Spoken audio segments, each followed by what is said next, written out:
Ear sign, Aquarius, Gemini, Libra. Kumusta po kayo guys? Okay, so ear sign, maraming salamat po sa walang sawang pagsubaybay sa ating pong daily gabay. And kung ikaw ay bago pa lang sa ating channel, mag-subscribe na po kayo guys. And i-click mo na rin yung ating notification bell para lagi po kayo guys updated sa ating mga bagong upload. So guys, ayan, remind ko lang kayo na ang reading po natin ay general reading lamang. So, maaari po kayo guys makarelate, maaari din naman pong hindi, kaya gawing gabay lamang, okay? So, tignan natin, gabay kapalaran po. Gabay kapalaran po ni ear sign. Ear sign. Okay, so guys, meron tayong 2 of flower, meron tayong 6 of spade, and 2 of heart. Ito guys, nakakatuwa sa relationship nyo ng first mo. Parang pinag-uusapan nyo na kung ano pa ba yung mga dapat nyong i-improve, ano pa ba yung dapat nyong i-settle, no? Kasi para bang marami na guys nabubuong pangarap dito sa pagsasama nyo ng person mo. Ayan, no? Relationship, tapos pag-uusap, tapos improvement, no? Okay, so si person mo guys, may mga bagay siyang pinapangako sa inyo, no? Sa mga in relationship dito. Siguro pinapangako niya sa inyo, water sign to, diba? Water sign yung person nyo. Ear sign.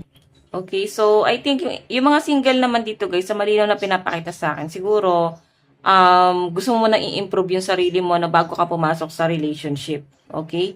Yung iba naman dito guys na complicated, so I think gusto mo muna ma-settle yung connection mo sa person mo. And yun nga, wala nga kayong label. Paano nyo guys i-settle to kung kayo mismo is hindi maayos, no, yung connection nyo, yung pagsasama nyo. So, kailangan dito is pag-uusap. Pero sa mga in relationship, maganda naman po yung nakikita ko. Ayan.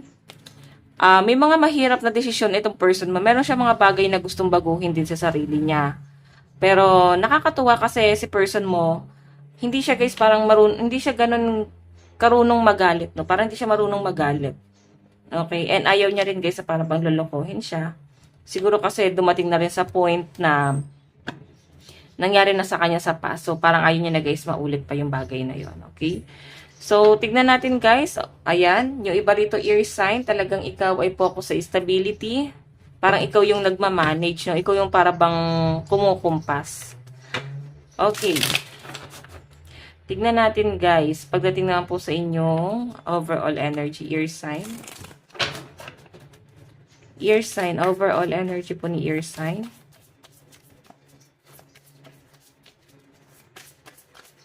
So guys, meron tayong Knight of Swords. Okay. Meron tayong Queen of Pentacles. Meron tayong 7 of Swords. Okay. Ayusin lang natin guys. So guys, ear sign sa pinapakita sa akin dito.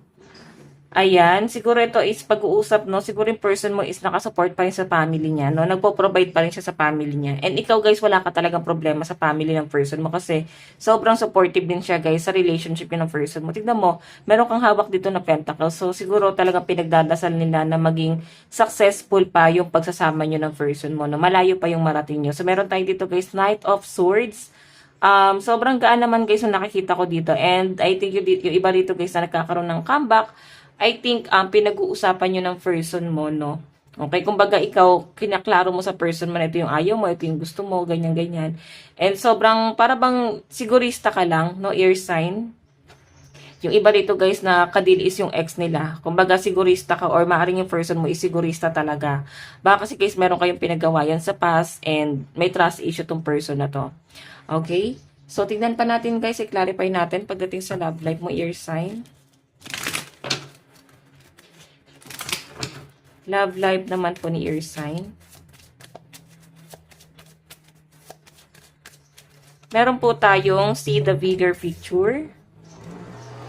So, I think ito maaring iba sa inyo, nafe-feel mo ear sign na si person mo guys, naging masaya ka kahit na wala naman kayo nung una. Okay? Naging masaya ka naman sa pagsasama nyo ng person mo. Maaring yun yung kinoconsider ng iba sa inyo guys. Ayun no. Yung maaring mas malaki yung naging ambag niya sa inyo kumpara sa mga ibang naging karelasyon nyo guys na itong person na to. Sobrang ano siya guys no, misunderstanding no, parang ganon. Sobrang lawak ng pag-unawa nitong taong to guys. Okay, so ayan. Tignan pa natin sa kaperahan po ni Air Sign. Meron tayong go differ. So, yung iba sa inyo guys, ayan. Meron ka malalim na pinag-iisipan, pinagpaplanuhan, no? Gusto mo nang masettle yung mga bagay-bagay, guys. Ayaw mo muna masyadong magmadali sa mga desisyon mo sa buhay, guys. Okay, so tignan po natin pagdating naman sa inyong trabaho. Meron kang pinag-iisipan guys sa pera mo. Siguro meron kang pinaplanong bilhin pero ayaw mo na guys na maging maluho muna. Siguro yung mga pagtutunan mo ng pansin.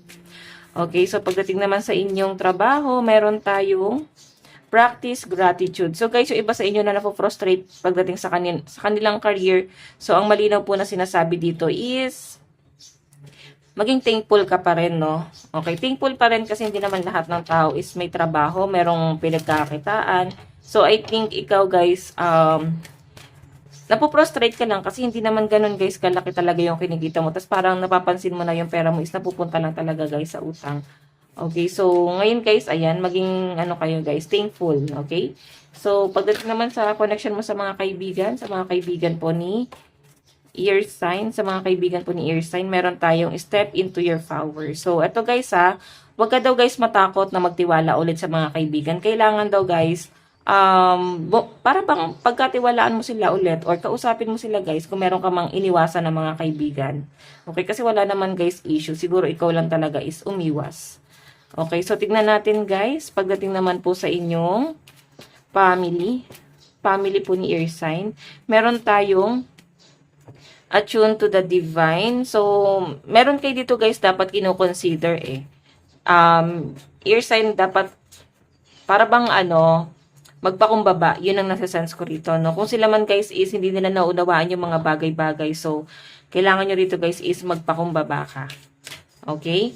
So yung iba naman dito guys, kung sa tingin nyo is may tama ka naman, may point ka naman guys sa mga pinaglalaban mo and hindi nila guys yun naiintindihan, so ipaglaban mo yun guys, no? Karapatan mo naman yan kung ano man yung dapat mong ipaglaban dito. Okay? Hindi rin naman guys ganun kaayos yung connection mo or pagsasama nyo ng family mo, may mga pa rin guys, no? Misunderstanding. Okay, so tingnan natin. Air Sign, advice po ni Air Sign. Okay, so Air Sign, meron tayong quickening, discovery, acceleration, knowledge, and source. So, eto guys, meron ka mga bagong pinag-aaralan na pwede mo pa guys pagkakitaan or mag-excel ka dun sa bagay na yun. So, I think talent to na gusto mo guys, i-enhance pa yung talent mo. Para bang may mga bagay kang nadidiscover ngayon sa sarili mo na gusto mo mag-improve pa dun sa bagay na yun. So guys, ang lucky number mo is 10 and 2. Ito lang po ang inyong reading. Hanggang sa muli, God bless and love you all. Bye-bye po.